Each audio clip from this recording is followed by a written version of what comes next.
हमारे सभी भाई बहनों का यीशु मसीह के नाम से अभिनंदन। इंटरव्यू सीरीज में आज एक बार फिर गीतू हमारे साथ हैं।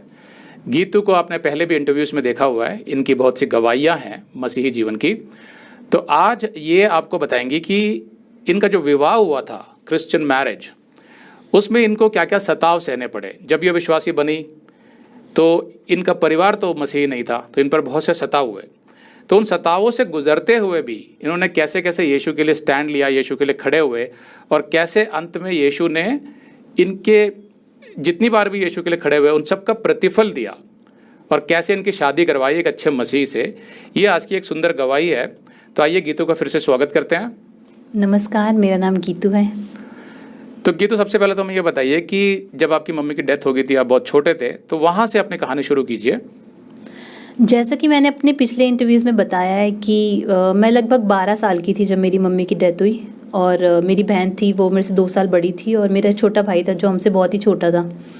तो हमारा रिलेशनशिप पापा के साथ भी कुछ खास नहीं था, क्योंकि मेरे पापा एक गवर्नमेंट जॉब में थे, सुबह उठते थे, चले जाते थे, रात को आते थे। तो घर का माहौल थोड़ा सा बहुत ही अस्त व्यस्त था, और हमें पापा का कभी प्यार भी नहीं मिला मम्मी के बाद। और घर का काम भी हम पे आ गया, मुझ पे और मेरी बहन पे। हम घर का काम भी करते थे, पढ़ाई भी हमें करनी पड़ती थी क्योंकि हम स्कूल जाते थे उस समय।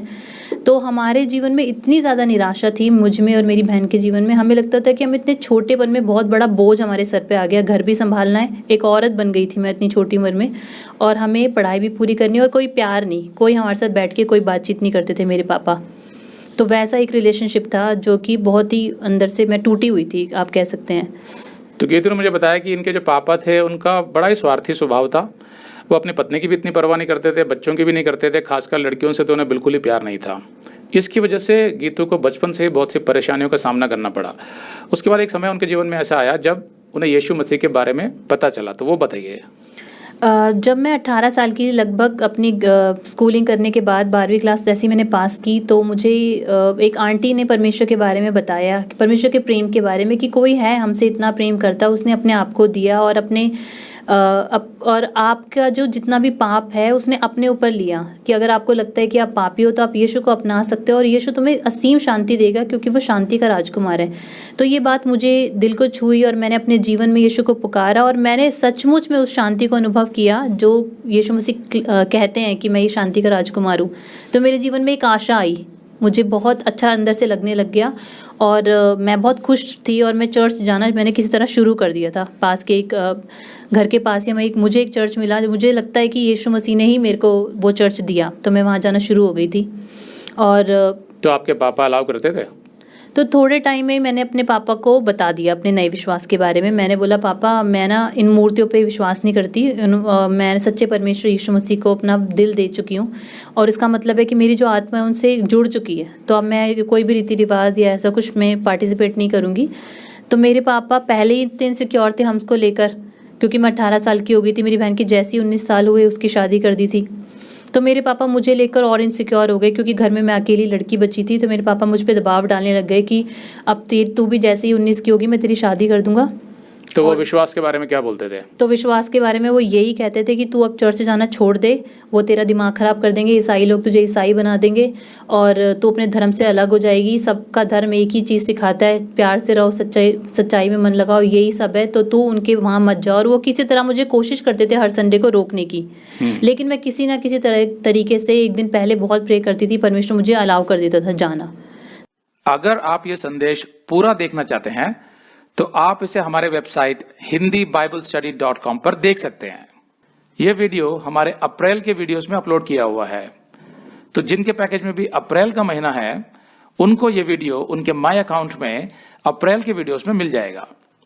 अगर आप हमारे वीडियो फोन पर देख रहे हैं तो अच्छी स्पीड के लिए कृपया गूगल क्रोम या मोजिला फायरफॉक्स ब्राउजर इस्तेमाल करें। तो इनको डाउनलोड करने के लिए आप प्ले स्टोर में जाएं और ऊपर गूगल क्रोम टाइप करें, फिर आप गूगल क्रोम ब्राउजर पर क्लिक करें और उसे इंस्टॉल करें। ये एकदम फ्री है। इसी तरह आप मोजिला फायरफॉक्स टाइप करें, फिर आप मोजिला फायरफॉक्स ब्राउजर पर क्लिक करें और उसे इंस्टॉल करें। यह भी एकदम फ्री है।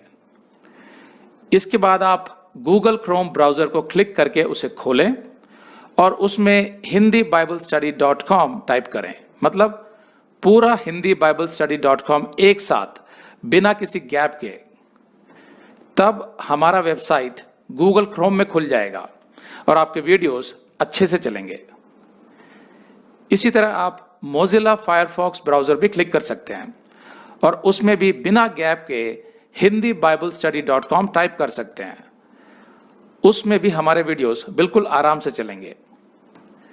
इसके अलावा अगर आप चाहें तो बेहतर स्पीड के लिए आप वीडियो के नीचे बने प्ले बार पर सेटिंग्स का चिन्ह दबाकर 240p 240p सेलेक्ट कर सकते हैं, जिससे आपका बहुत ही कम डेटा खर्च होगा।